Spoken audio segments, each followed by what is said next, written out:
ನಾವು ಹಲವಾರು ಕಾರ್ಯಕ್ರಮಗಳಲ್ಲಿ ಪ್ರತಿಭಟನೆಗಳನ್ನು ಮಾಡಿ ಹೆಗ್ಗಡೆಯವರ ಒಂದು ವಿಚಾರಗಳನ್ನು ಇಟ್ಟುಕೊಂಡು ಮಂಜುನಾಥನ ವಿರುದ್ಧವಾಗಿ ಅಲ್ಲ, ಹೆಗ್ಗಡೆಯ ವಿರುದ್ಧ. ಯಾಕಂದ್ರೆ ಈ ಕಾನೂನಿನ ಅಡಿಯಲ್ಲಿ, ಸಂವಿಧಾನದ ಅಡಿಯಲ್ಲಿ ಪ್ರತಿಯೊಬ್ಬರು ಕೂಡ ಸಮಾನರೇ. ಅದು ಕಾಮನ್ ಪೀಪಲ್ ಇರ್ಬೋದು ಅಥವಾ ದೇಶದ ಮುಖ್ಯಸ್ಥರಾಗಿರ್ಬೋದು, ಅವರೆಲ್ಲರೂ ಒಂದೇ ಅಮರದಲ್ಲಿ ಬರ್ತಾರೆ. ಯಾಕಂದ್ರೆ ಕಾನೂನು ಸಂವಿಧಾನ ಹೇಳ್ತಕ್ಕಂಥದ್ದು ಏನಪ್ಪಾ ಅಂದ್ರೆ ಸಮಾನರು ಅಂತ.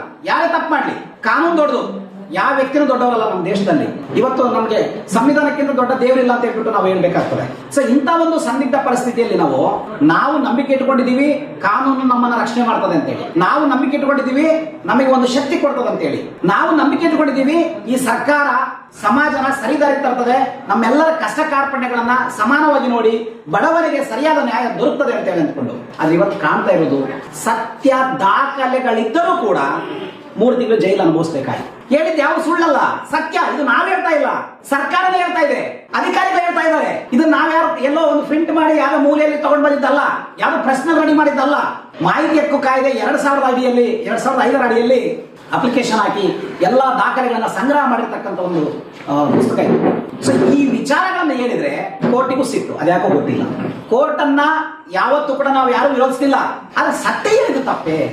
ಇದು ಕೋರ್ಟ್ ದಾಖಲೆಗಳು, ಇದು ಕೊಟ್ಟಿರ್ತಕ್ಕಂಥದ್ದು ಅವ್ರದೇ ಸರ್ಕಾರ ದಾಖಲೆಗಳು, ಎಸಿ ಕೊಟ್ಟಿರ್ತಕ್ಕಂಥದ್ದು ಅಂತ ದಾಖಲೆಗಳನ್ನ ಇಟ್ಕೊಂಡು ಇದು ಸತ್ಯ ಇದೆ ಅಂತ ಹೇಳಿದ್ರೆ ಅದು ಕೋರ್ಟ್ ಆಜ್ಞೆ ಉಲ್ಲಂಘನೆ. ನೀವು ಇದನ್ನು ಪೂರ್ತಿ ಓದಿ ಇನ್ನೊಬ್ಬರಿಗೆ ಹೇಳುವ ಸಂದರ್ಭದಲ್ಲಿ ಸೌಜನ್ಯ ಕೇಸ್ ಪತ್ತೆ ಆಗ್ತದೆ.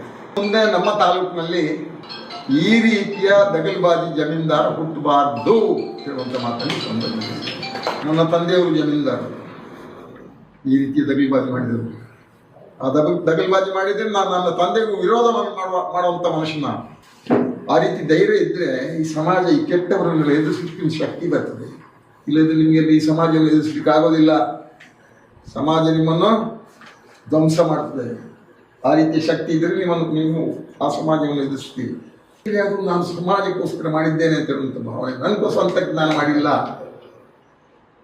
ನನ್ನ ಕುಟುಂಬಕ್ಕೋಸ್ಕರ ನಾನು ಮಾಡಲಿಲ್ಲ, ನನ್ನ ಹೆಣ್ಣು ಮಕ್ಕಳಿಗೆ ನಾನು ಮಾಡಲಿಲ್ಲ, ನಮ್ಮ ಸಮಾಜಕ್ಕೋಸ್ಕರ ಮಾಡಿದ್ದೆ. ಯಾರ ತಲೆ ಹೊಡೆದಾಗಲಿ ದುಡ್ಡು ಬೇಕು. ಆದರೆ ಇದರಲ್ಲಿ ಉಂಟು 70 ಸೆನ್ಸ್ ಯಾಕೆ ಬಂತು. National highway road side government land, state highway road side government land, ಇದನ್ನು ನುಂಗುವಂಥದ್ದು ನನ್ನ ದುರ್ಬುದ್ಧಿಯೇ. ದೇವರೇ ಒಳ್ಳೆಯ ಬುದ್ಧಿಯನ್ನು ಕೊಡುವಂಥದ್ದು. ಇಲ್ಲಿ ಮಾಡಿದ ಕರ್ಮಕಾಂಡ, ಇಲ್ಲಿ ಏನು ನಡೆದಿದೆ ಎಲ್ಲದರಲ್ಲಿ ಪ್ರಕಟಣೆ ಮಾಡಿದ್ದೀರಾ. ಯಾವ್ದಾದ್ರೂ ಭೂಮಿಯನ್ನು ನುಂಗಬೇಕು, ಧರ್ಮಕ್ಕೆ ನುಂಗಿದ್ರೆ ಭಾರಿ ಸಂತೋಷ. ಸ್ವಲ್ಪ ಕಿಂಚಿತ್ತು ಕೊಟ್ಟರೆ ಸೊಪ್ಪು. ಈಗ ಈ ಸೌಜನ್ಯ ಕೇಸು ನಡೆದದ್ದು ಜಾಗದಿಂದಾಗಿ, ಜಾಗದ ಮೋಹ.